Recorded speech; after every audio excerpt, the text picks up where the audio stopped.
sombong banget ini orang. Ya, ini gagah sekali kayak ngomongnya ya, seolah-olah punyanya dia sendiri, seolah-olah dia paling boleh melakukan ini dan itu. Nah, jadi itu namanya as-sarsarun. Hati-hati kita dari mengungkapkan suatu kalimat-kalimat yang menunjukkan bahwa kita ini adalah orang yang sombong. Ya, orang yang sombong.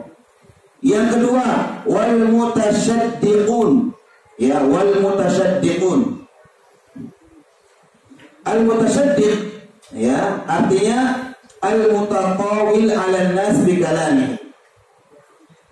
Orang yang berbicara di atas manusia kepada manusia dengan omongan-omongan yang tinggi. Ya, mutatawil. Jadi omongan-omongan yang sangat tinggi. Wa yatakallamu bimil'i fihi tafasuhan wa ta'dhiman li kalamihi. Kemudian dia kayak membanggakan kalau dia punya omongan itu. Ya, jadi apa yang keluar dari mulutnya seolah-olah hanya dari dia saja omongan itu. Jadi dia mengesankan kepada orang seperti itu. Bagaimana dia menggambarkan bahwa saya loh paling hebat kalau membicarakan masalah ini. Ya. Seperti itu. Gambarannya al-mutasyaddiqun.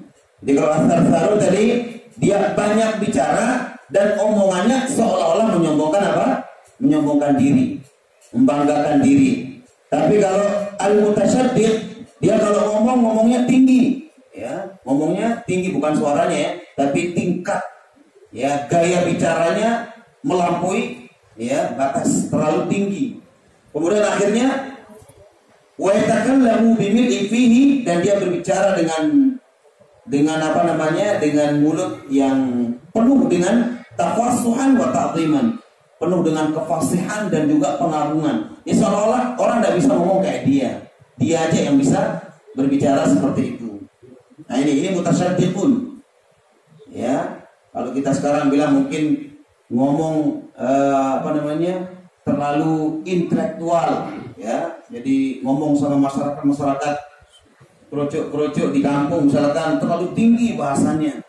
Karena masyarakat ketuaan apa jamunin bang paham. Mau jamunin baru pokoknya arah misalkan apa sisi terakhir selaku. Ya. Semuanya akhiran sisi katanya, tidak saya paham. Ya. Jadi intinya masyarakat ya tidak paham masalah seperti itu. Oleh karena itu teringat saya dengan apa yang dikatakan oleh sahabat Ali bin Abi Thalib radhiyallahu ta'ala anhu dan dibawakan oleh Bukhari dalam sahihnya. Haditsun nas biqadri uqulihim. Ya, jadi ajak orang bicara sesuai dengan apa yang bisa dicerna oleh akalnya. Jangan kita terlalu memaksakan diri. Sekalipun mungkin mau menunjukkan waliyadzubillah kehebatannya di situ, tapi terkadang tidak sesuai dengan lawan bicaranya. Gaya bahasanya terlalu intelektual, terlalu tinggi, ya, menggunakan istilah-istilah yang mungkin cenderung kepada istilahnya para profesor ataupun orang-orang intelektual atau para kemahasiswaan dan lain sebagainya. Barangkali ini juga tidak pantas untuk dijadikan sebagai gaya bicara kepada orang-orang yang tidak selevel dengan itu. Nah, jadi kita kalau bisa bicara itu yang jelas, singkat, padat, kemudian jelas dipahami oleh orang. Ini kelebihannya Rasul Sallallahu Alaihi Wasallam. Tapi kita yang mulia, utitu bijawami'il kalim, ya, utiya bijawami'il kalim. Beliau diberikan jawami' al-kalim. Jadi omongan yang sedikit tapi padat maknanya. Tidak seperti kita sekarang banyak bicara, kadang yang diambil faedahnya sangat sedikit. Ya, kita ngomong mungkin sampai berjam-jam, ternyata apa? Jamaah hanya paham satu faedah barangkali. Itu kalau paham. Kadang-kadang pulang-pulang tidak ada yang dipahami sama sekali. Ya, seperti yang saya sebutkan tadi, ketika si mutasyaddiq ini bicara, pulang-pulang tidak ada yang paham. Maka hindari para jemaah ketika kita menyampaikan suatu pengajian, terutama di masyarakat, ya, kita menyampaikan suatu pembahasan, terutama di kalangan para santri yang mungkin masih levelnya, kelasnya masih kelas rendah, atau mungkin para jemaah yang baru pemula di dalam menggali sebuah ilmu tertentu, baik bahasa Arab ataupun yang lainnya, maka hindari untuk menggunakan istilah-istilah yang sulit dipahami.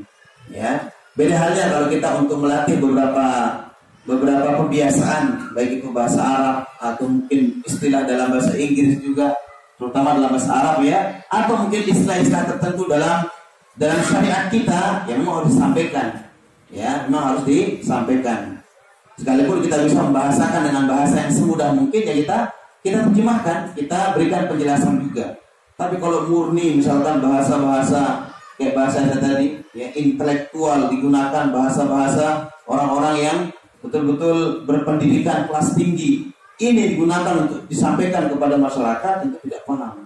Maka hindari. Nabi tidak senang orang-orang yang seperti ini. Al-mutasyaddiqun ay al-mutatawil 'ala an-nas bi kalamihi wa yatakallamu bi mid'i fihi tafasuhan wa ta'dhiman li kalamihi. Ini makna daripada al-mutasyaddiq. Jadi berbicara seolah-olah dia paling tinggi omongannya, kemudian dia penuhi omongannya itu penuh dengan kefasihan ataupun pengaguan terhadap omongannya sendiri. Kemudian wal mutafaihipun, yang ketiga, al mutafaihipun. Al mutafaihipun kata Syekh di sini, wa huwa alladhi yamla'u famahu bil kalam wa yatawassa' fihi. Orang yang berbicara lalu dia memenuhkan mulutnya dengan omongan dan dia tawassuk, terlalu mempersulit orang dalam bicara. Jadi dia memperluas, memperumit. Jadi tidak mendatangkan sesuatu yang mudah dipahami oleh orang, tapi dibuat sulit sama dia. Entah mungkin dia datangkan kalimat-kalimat yang asing yang mirip dengan mutasyaddiq, tapi ada maknanya, ada perbedaan sedikit. Wa yadribu bihi takabburan wa irtifa'an wa idharan lil fadilati 'ala ghairihi. Ini bedanya. Dia yang mutafahim ini, dia memperluas omongannya atau dia memperdalam omongannya sampai orang tidak paham, dan itu dijadikan sebagai sebuah kebanggaan. Ya, dijadikan sebagai sebuah kebanggaan. Wartifa'an, dan juga ingin mengangkat dirinya. Wa idharan, dan ingin menonjolkan dirinya. Lil fadilati 'ala ghairihi, bahwa dia lebih utama dari orang lain. Ya, jadi gambarannya seperti itu. Dia kalau ngomong itu pokoknya seolah-olah yang bisa ngomong kayak dia hanya dia. Yang bisa memahami apa yang diomongkan hanya dia. Bahkan kadang-kadang dia geledekin orang, ya. Kelas ente belum paham, ya. Kalau kelas antum belum nyambung lah. Ya, pokoknya duduk aja lah. Yang paham saja, yang tidak paham diam saja. Ini kan repot. Jadi kalau syariat disampaikan seperti ini, bagaimana harus sampai pada masyarakat? Ya, jadi kalau menyampaikan syariat, menyampaikan suatu ilmu yang berkaitan dengan din dan agama ini, harus